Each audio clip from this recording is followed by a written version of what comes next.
గౌరవం మర్యాద కూడా లేనటువంటి పరిస్థితిని చూసినటువంటి పరిస్థితులు ఉన్నాం మేము. అక్కడ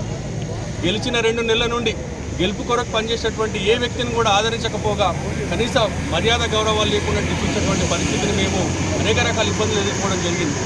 మరి ముమ్మాటికి మాకు అర్థమైన విషయం ఏంటంటే ఈ తెలంగాణ రాష్ట్రంలో మరి అప్పుడే పుట్టిన చంటిబిడ్డ తల్లి దగ్గర ఉంటే ఎంత క్షేమంగా ఉంటుందో ముమ్మాటికి తెలంగాణ కూడా కేసీఆర్ గారి చేతుల్లో ఉంటే అంతే క్షేమంగా ఉంటుందని ఒక భావనతోని మరోసారి మేము చేసినటువంటి పొరపాటును యావత్ మెదక్ ప్రజానికి మమ్మల్ని క్షమించాలని మనస్ఫూర్తిగా వారికి కోరుకుంటూ మరి ఈరోజు మమ్మల్ని అందరినీ కూడా ఆహ్వానించడానికి మరి సొంతింటికి తిరిగి వచ్చిన సందర్భంలో టీఆర్ఎస్ పార్టీ కుటుంబ సభ్యులందరూ కూడా పేరు పేరున మరి శిరస్సు వంచి వారికి నమస్కారాలు తెలియజేస్తూ భవిష్యత్తులో మరి ఇక్కడ ఉన్నటువంటి టీఆర్ఎస్ పార్టీ క్యాడర్తో అందరం కూడా మెదక్ జిల్లాలో మెదక్ను పూర్వవైభవం దిశగా మా వంతు కృషి చేస్తామని తెలియజేస్తూ అక్కడ అనేక రకాల అవమానాలే కాకుండా కుటుంబ సభ్యులను సైతం కూడా వారు మరి